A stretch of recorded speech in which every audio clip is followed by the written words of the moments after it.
One. Hello, ladies and gentlemen. Welcome back for another episode of Leadership with Darrell W. Gunter. I'm so happy to have as our in-studio guest a former colleague of mine from Dow Jones, Mr. Neal Lipschutz, who is the author of No Right Way to Die. I love this as our in-studio guest. And the way that he spells right is Write, which is cool. So, Neal, welcome to the program. Thank you very much. It's a pleasure to be here, Darrell. Really looking forward to diving into your book. But before we do, this is your first nonfiction book. But before we do, if you could just share with our audience your really great, illustrious background. So thank you, Darrell. That's quite a buildup. First fiction book, by the way, not nonfiction. We're Fiction. definitely talking fiction. But I did have a long career in journalism at Dow Jones, more than 40 years in the newsrooms of Dow Jones, and I feel very fortunate and to have had that, and it was very fulfilling. Most of that was with Dow Jones Newswires, where we were colleagues. I was an editor, and I kind of moved up the ranks over the years. And for a bunch of years, near the end of that tenure, I was the top editor for the global operation. And in the last decade, last 10 years or so of my career, I switched over to the Wall Street Journal. Of course, just so your listeners know, both are owned by Dow Jones. And I had two senior positions there. First, I was the standards and ethics editor for a number of years. And my final role before I retired a couple of years back for 4+ years was as a deputy editor in chief of the Wall Street Journal. And as I said, it was a real privilege. I got to work, with just a huge number of talented and dedicated people over the years, and worked on something, where I felt it was important. I feel very fortunate, as I said. But that was a long career at Dow Jones, and I retired a couple of years back and have been dedicating myself to fiction writing since. So. Wow. And so, before we jump into the book, No Right Way to Die, why did you choose to go from one extreme, right? Mhm.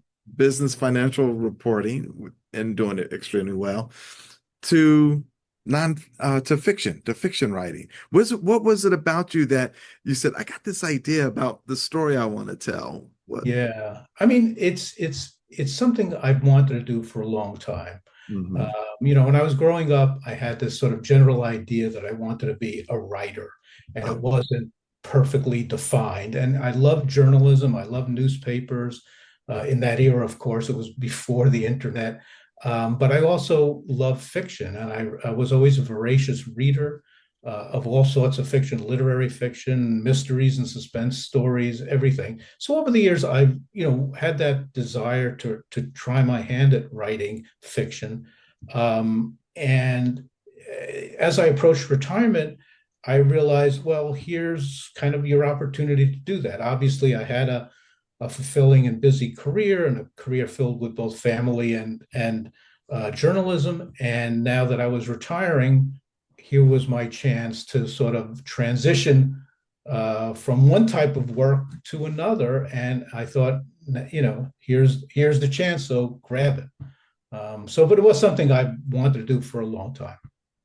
wow. Very nice.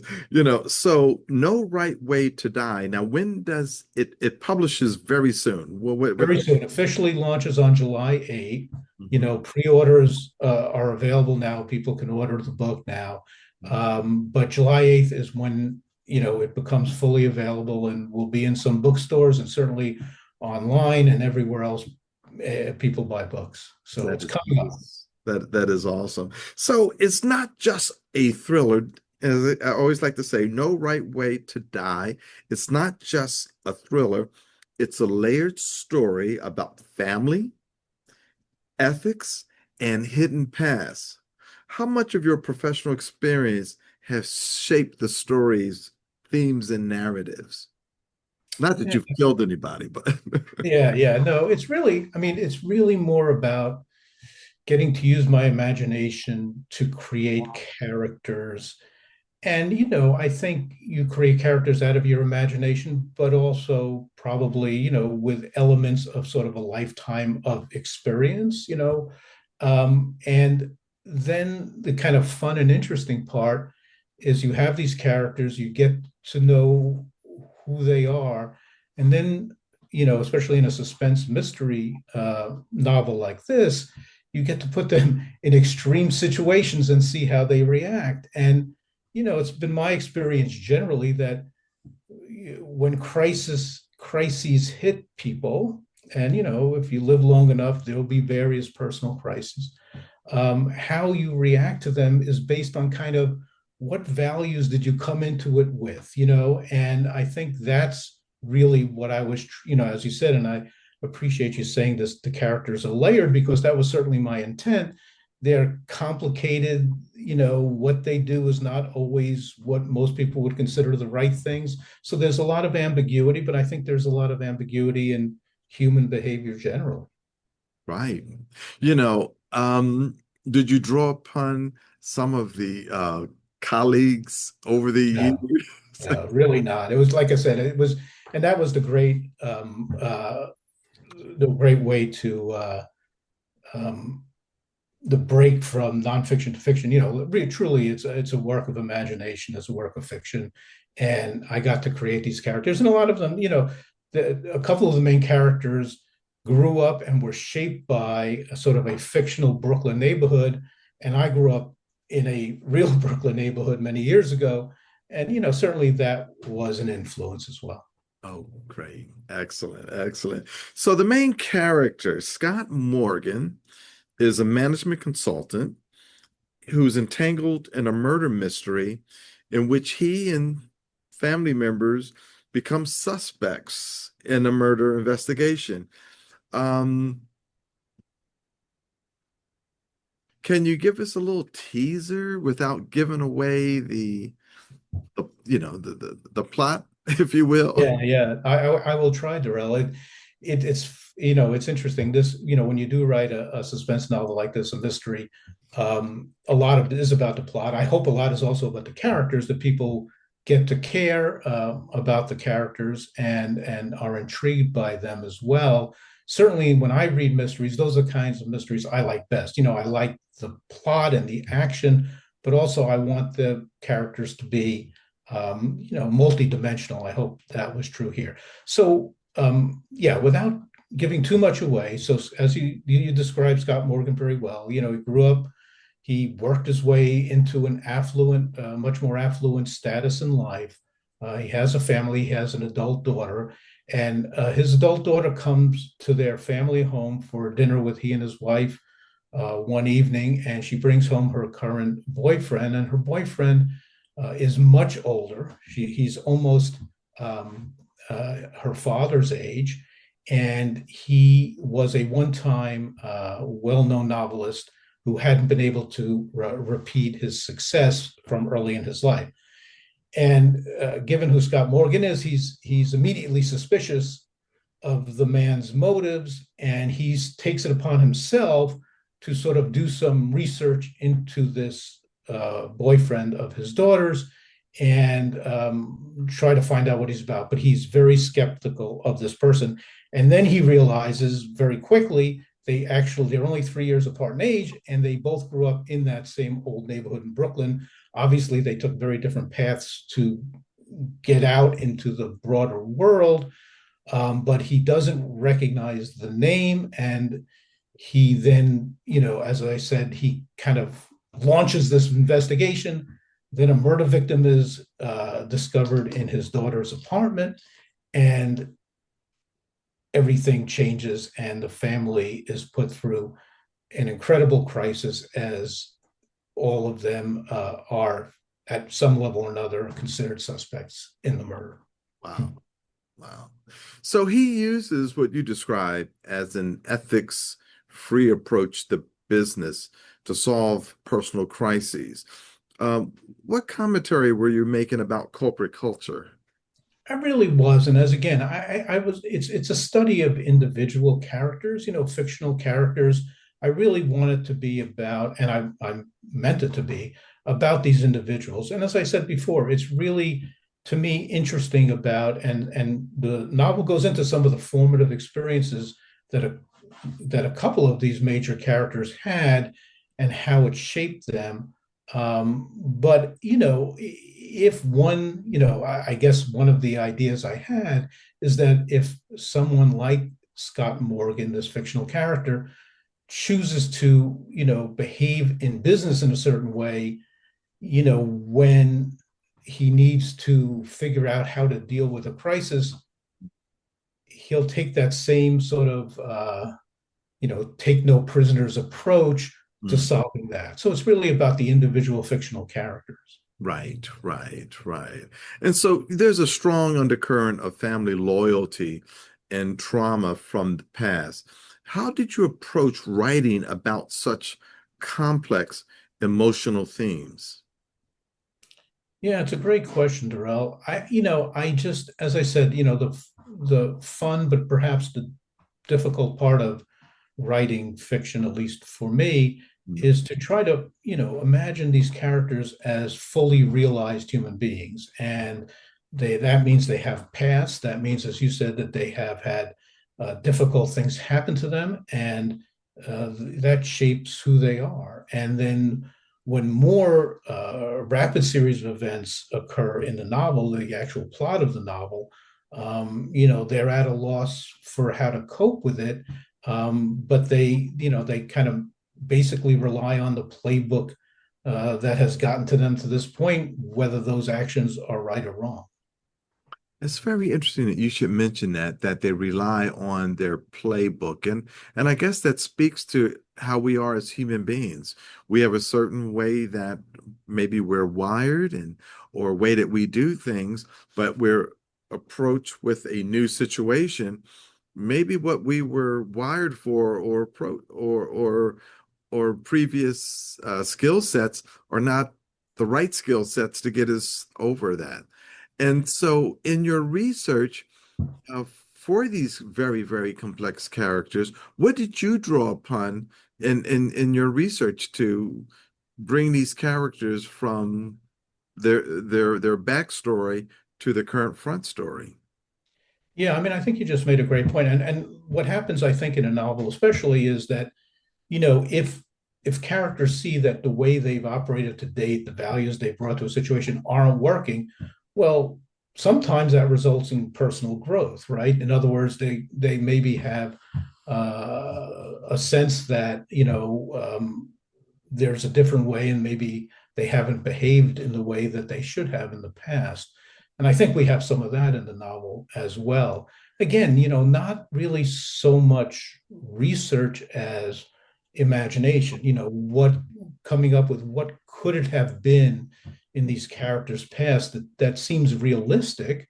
The thing about a novel of this type is it's not real, but you and readers hopefully will kind of suspend their disbelief, but you want things to happen that seem within the realm of possibility, right? At least that's the way I looked at it, and that's there. So it's really again about imagination, thinking about if the characters are a certain way, what could it have been in their past that helped influence them to be that way? And so, so tell us more about some of the characters. There is a NYPD detective described as clever and idiosyncratic. Is he a foil or a mirror to Scott? Yeah, it's well said. To some degree, it's both. I mean, I think that Scott is trying to make sure that no one in his family is arrested for the murder that happens. The police detective is obviously trying to find out who actually committed the murder. So there is a bit of matching wits, of matching resources there. As I described before, Scott has sort of launched his own independent investigation, if you will, first into the friend of his daughters, and then later into the murder. But his goals are skewed. Unlike the police detective, it's not necessarily that he's looking for the real culprit. He's looking to protect his family. So in that sense, truly at odds. Right, right, right. And so you mentioned that this is the first in a series. Can we expect more from Scott Morgan? Yeah, again, we get into the category of not wanting to give too much away about the action this book before we get to the follow-ups, but for sure, it's the beginning of a series of mysteries, and there will certainly be some characters from this novel in the subsequent novels. And book two, I do have an agreement for book two, and it's scheduled for July of next year, July 2026. So just about 1 year after this book, number two, will come out. Is scheduled to come out. So I'm super excited about that, and it's kind of fun to talk about this book and promote this book Of while at course. the same time writing and planning, what comes after this. And hopefully there'll be more beyond number two. I'm certainly expecting that and looking forward to that. Well, we're certainly hopeful for that as well. When you think about your journey to create these characters, how long did, for the aspiring writers out there, how long did it take you to go from number one, I want to be a fiction writer, I want to do murder mysteries, to actually getting pen on paper, if you will, and getting to a point where you feel that, I mean, you have a phenomenal publisher, so it's obviously very well done. So, Well, thank you. I mean, it took, it's a little hard to say because I revised it so many times, and then once I did find a publisher, the publisher edited it, and that resulted in several more revisions. But I would say, from the time that I started writing to the time that I felt I was done, and that involved any number of drafts, if you will. I would say it was probably about somewhere between 4 and 6 months. just Uh, 6 months, yeah, but it was, once I retired, that's what I did. We right? did travel. My wife and I did some travel. I spent some time with my children and grandchildren, but other than that, I really have treated it. This is my full-time job. Now, I've still, it's not full-time in the sense that being an editor at a major news organization is, but I do, pretty much every day, unless I have something else scheduled, I'm putting in my 5 or 6 hours of writing or revising or editing. So, in that sense, yes, it seems perhaps, not an awfully long time. And I have, even when I was writing as a reporter many years ago, I think I have the ability to write quickly. But it really, as I said, I pretty much go after it every day. So there is that. And that's what I said before. That's what I was looking forward to, that I felt I now have the opportunity in retirement to make it my full-time effort. So there it is. Wow. And so, Excuse me. uh, did you take any additional classes? Did you have any mentors or advisors? Not really. I mean, I know a lot of people do that, and I can understand it. As I said, I did write some over the years. I have written some fiction. I have written some short stories. Whenever I had a chance, and I've read quite a bit. I have read some books about craft. I Okay. have read some books about, writing fiction generally, and some books about writing mysteries in particular. I don't necessarily have followed everything that was said, but I have read some really smart people's books. So I think that helped a lot, Right. especially when thinking about, plot structure and kind of the arc of a narrative. So that was all very helpful. So I think that's really the only kind of training I did. But I know that, that for some people, it's really very worthwhile to have either small writing groups or, people they work with. But I sort of went solo, except for reading a lot of books about the craft of writing fiction. So when did the aha moment happen? Okay, you've decided that you're going to be a non-fiction, a fiction Fiction, right? For some reason, I'm trying to steer you into nonfiction. Maybe because of the business background. But Yeah. what was the aha moment for you that said, okay, I'm going to do this and I'm going to write about a murder. I'm going to create a murder mystery.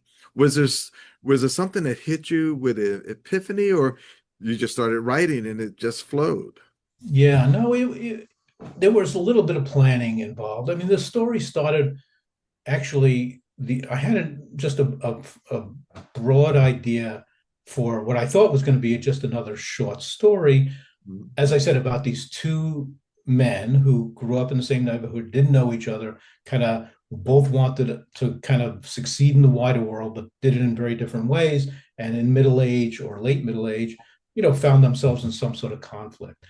I've always loved mysteries. And once I started thinking about, well, what actually happens to put them in conflict, some other big pieces of the puzzle sort of fell into place. And I said, oh, wow, I think there's enough here for a novel. And I did want to try a suspense novel because I do enjoy them myself. And I also feel like they help me they compel me to make an exciting story, or certainly aspire to make an exciting story. So I was eager to do that. And then I said, wow, it really works. And also, like I said, some of my imagination about, what growing up in that era or a little bit earlier than that era in Brooklyn kind of worked its way into it as well. Wow. Okay. And so when you think about the promotion of your book, talk to us about where people can find you. Or is going to be some book signings? There are going to be some book clubs. Yeah, well, thank you, Darrell. Yeah, I mean, so first of all, people can order it now, as I said, whether it's on any of the online services, barnesandnoble.com, Mhm. Amazon, or many others, or walk into a bookstore and order it. I've been happy to do podcasts like this. I do have on July 19th Mhm. in a Barnes and Noble in Paramus, New Jersey. I'm going to Okay. be signing books in the library in Ridgewood, New Jersey. I'm going to give an hour talk and a bit of a reading on July 31st. And I've got a couple of other library events around the metropolitan area in July and August. So, and I hope, perhaps I'll be able to add some more to that itinerary. And so have you talked to anyone at Publishers Weekly about doing a book review?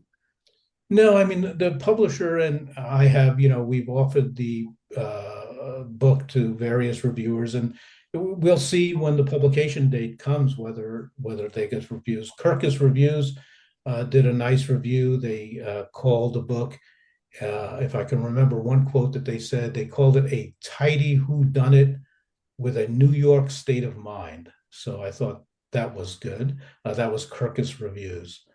So that review is in, and we'll see once the publication date, we'll see if anybody else reviews it. Okay, wow.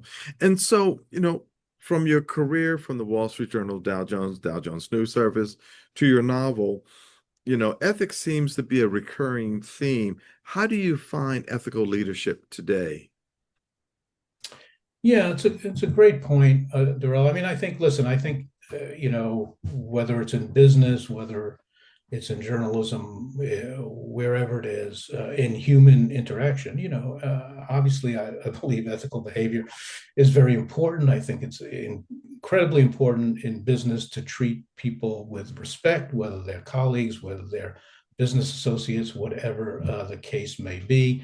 And I do think having had a long career, that it obviously morally doing the right thing is the right thing, but pragmatically as well, it's always best, in my view, and I've seen it happen over and over again. Just reading the news that taking shortcuts or doing things that are not the right thing in any circumstance comes back and derails people and hurts them and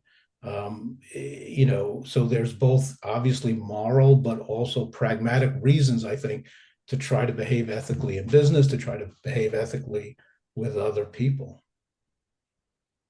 Wow. And so when you think about the young professionals that are navigating both these ethical dilemmas and career ambitions, what if you were to address some folks just graduating from journalism school, what advice would you give them?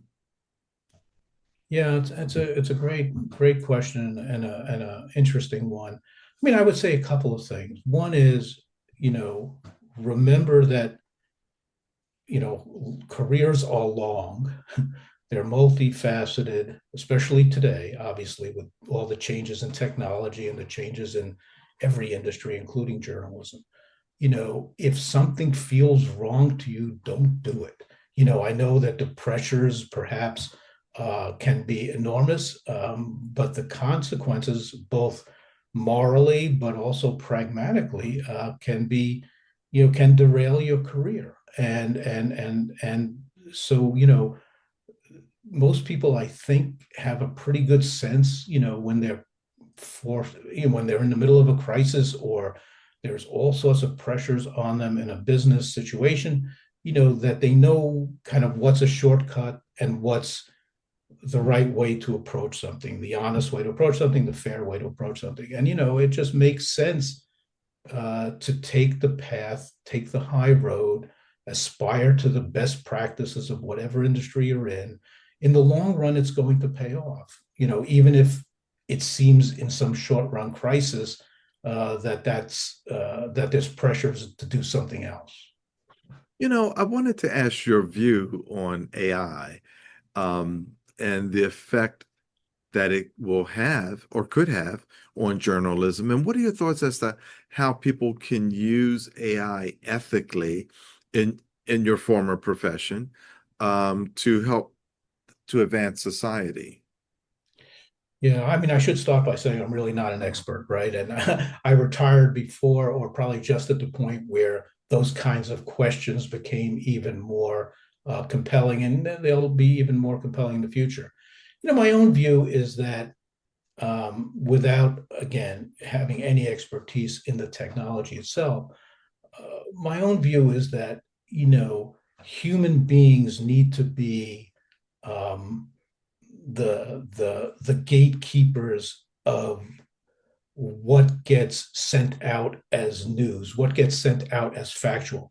If AI can be a tool to help speed up research, to help create summaries of stories, or in the many facets as can, I don't have any issue with that, as long as there's, in my view, a layer of human experienced editorial oversight, so that all those kinds of basic gatekeepings that I was privileged to be part of in my journalism career are still there, and AI is harnessed by humans rather than sort of sent off on its own because it's more cost effective or for whatever other reason. Well said. Well said. Well, Neal, also, will there be an audio book version of? Not sure about that yet. There's certainly an ebook version, Oh, that one can order from Amazon and other places. So there's an ebook version, but I'm not sure yet about whether we'll get to an audiobook. okay. Well, very good. Well, ladies and gentlemen, you can get this book on all of the websites, whether it's Amazon, Barnes and Noble, Tucker, DS Press, et cetera, et cetera. Neal, it's been a real honor to have you on the program, and I'm so happy for you. And we wish you all the best success. Thank you so much, Darrell. It's been great chatting with you. I've enjoyed the conversation, and it's been great to reconnect with you as well, as we were colleagues back in the day. Absolutely. Well, ladies and gentlemen, that wraps it up this week on Leadership with Darrell W. Gunter on Seton Hall University's WSOU 89.5 FM and streaming on the net at WSOU.net and all on your favorite podcasts as well. If you missed any part of this interview, you can listen to it at any time, also on our YouTube channel. Have a great day, but remember, leadership begins with you.